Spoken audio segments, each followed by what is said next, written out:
Hello everyone and welcome back to the Great Book of Grudges. My name is Nathan and we're back with another Total War Warhammer video. Today we're going to talk about the diplomacy mechanic in the Warhammer series, possibly one of the worst mechanics introduced in this series. We spoke about this about a year ago, but as time has progressed and we're getting closer to Total War Warhammer 3, I can't help but think that this really needs a rework. So without further ado, let's begin. So, diplomacy in Warhammer for some reason is very stripped down. There is little to no reason to actually open up the diplomacy tab, barring maybe trying to force a confederation through a lot of money. In fact, chances are if you're watching this video, you've probably seen the diplomacy tab open more through your end turns when a random faction requests a stupid amount of money from you, or to declare war on you. In fact, most cases you'll open it up for just a brief few seconds to declare war on a faction, and that's pretty much it. In some cases, you might want to open up the diplomacy tab just to check out the faction traits of any specific factions you may be close to, but I'm assuming that that's mostly out of curiosity, to find out if they're spineless, a minor empire, and so on. And I'll be very honest with you, I don't think those traits even work. I've seen some factions having the naval aggressor trait, and I've never really seen them go and attack ports. Or another faction which is an underdog, you never really see them expanding too much, or doing anything for that matter. Now, I'm not just a Warhammer fan, I'm in fact a fan of the whole Total War series,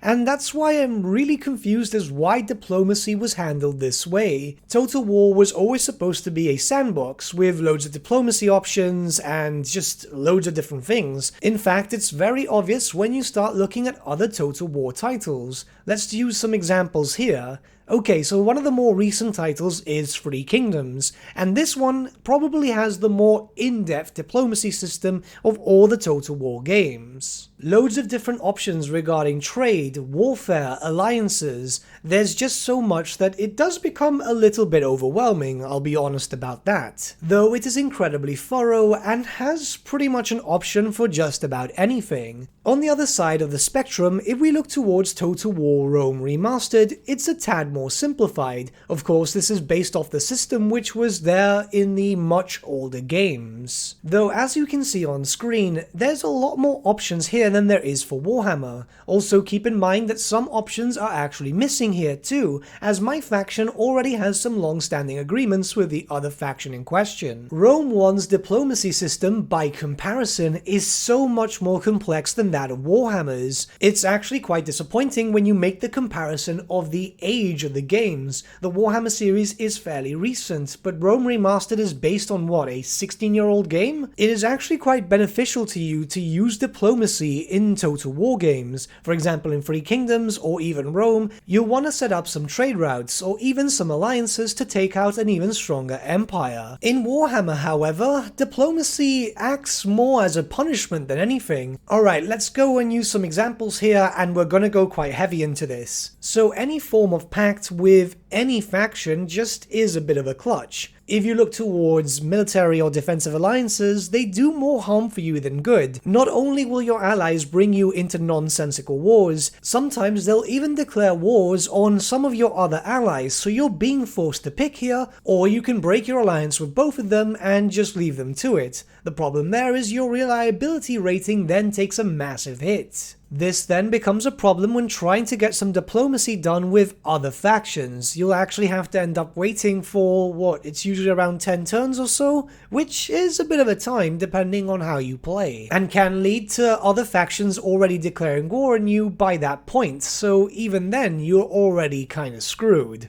Let's not forget that military alliances are also kinda just not working well. If you're allied to a faction and you're trying to destroy another one, it's very likely that they can end up just leaving you too. Not only that, but when trying to work together with said faction, when you tell them where to attack, in most cases they won't even follow the order. It's like the mechanic itself just exists but does not work. This is also the case for vassals, which are supposed to be there to form part of your kingdom but that you can't control yourself. Though you can still issue orders to them, and, well, They don't really do it, do they? It actually becomes a bit of a problem because sometimes I've seen this, maybe it's just a bug, but it seems to be very reoccurring, that you can declare war on another faction whilst having a few vassals, and your vassals will leave you. So with all that being said, what is the actual point of a non-aggression pact, a trade agreement, a military alliance or defensive alliance, or even making another faction a vassal? I imagine that the reason why diplomacy is so bare in Warhammer is because the developers must have thought, well, this is Warhammer, they're not really going to need it much, they want war and they're going to have it. But this is still a total war game, so I honestly think that diplomacy needs a heavy rework, at least for Game 3. It doesn't have to be as complex as Three Kingdoms, even I think that that's a bit too much. I play Three Kingdoms quite a bit, but I've been playing Total War games for a while, so this hasn't been too jarring, but newer players looking at something like that might feel overwhelmed. But something along the lines of an updated system from, say, Rome would be great, where you would be able to have a lot of different options, but not too much that it's overbearing,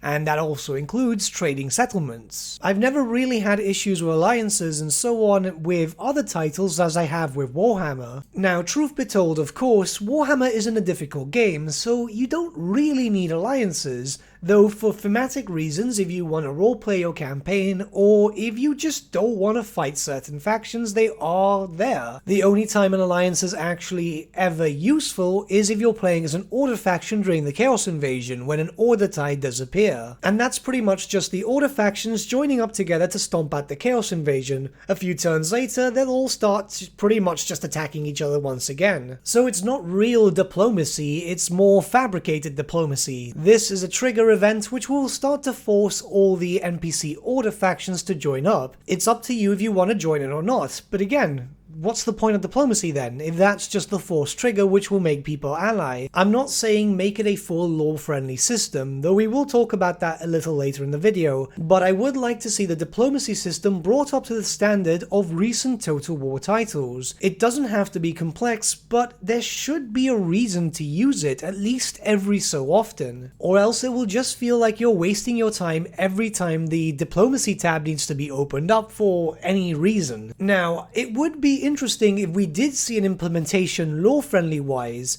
but the issue there, of course, is not everyone wants to play in a lore-friendly sense. This is Total War, and of course, it's a sandbox game more than anything else. It could be possible, like how you can choose to have a Chaos Invasion or not, there could be two possible options before starting your campaign: Standard Total War and then lore-friendly Warhammer, which then would mean that you would be able to ally with certain races and factions, but not with others. So that would mean that, for example, if you're playing Dwarfs, you would not be able to ally or even have a non-aggression pact or trade agreement with the vampire counts. It's very embedded into the lore that the dwarfs absolutely hate the undead, so having a lore-friendly diplomacy option, which technically does exist already, could be the best way to go to have some player options. The mechanics already exist for this in-game, as with certain races you aren't able to enter diplomacy with the Warriors of Chaos, or the Beastmen for that matter. Now, I'm not a developer, but if that already exists, would it not be easy enough just to copy-paste and change a few lines?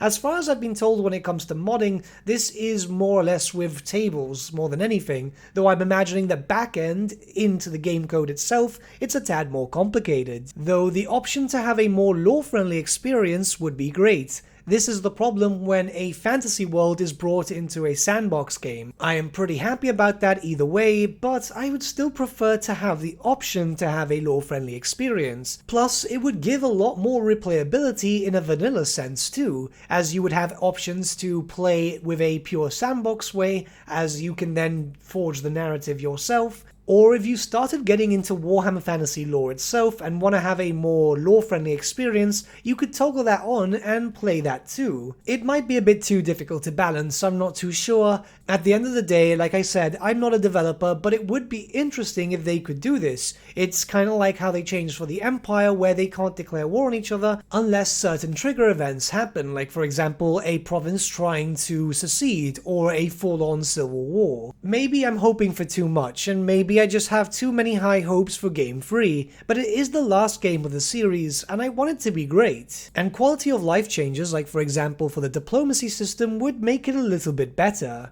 But let me know what you guys think and how you would see the diplomacy system change. Let me know your thoughts in the comments below and let's start a bit of a discussion. I might be a little slower responding to comments today as I've been working a lot of overtime lately. It's kind of forced at the moment. I'll try my best though, as I'm really curious to see what you guys think. But with that, my friends, we've come to the end of our video. Thank you so much for watching. If you did enjoy the video, might I suggest giving the video a like, or even subscribing to the channel, as it really does help us out. In the description section below are various links to different social media platforms such as Facebook, Instagram, and Discord. Also in the description section is an affiliate link with Element Games where you could buy loads of hobby-based products, not just Warhammer, for 10 to 25% off. Making a purchase using that link and also our special code, which is also in the description, supports the channel at no extra cost to you, which we think is rather cool. A big thank you to our patrons. Your support means the world to us. It's amazing that people want to help a small channel like us grow and get to a higher level of content. A big thank you to Gibraltar LUSC, Ryan Bertsche, Andrew Prince, and Okro for subscribing to us at our Fane level. You guys are super cool. And a big thank you to Edward Yule, VS Vasan, Aaron Whitman, and Shaggy for subscribing to us at our King level. Honestly, we can't thank you all enough. And lastly, a big thank you to all of you for liking, sharing, and commenting on these videos. Honestly, it's because of you guys that the channel has been growing at such a great pace lately, so we can't thank you all enough. But with that, my friends, thank you so much for watching once again, and we shall see you all again very, very soon. Have a good day.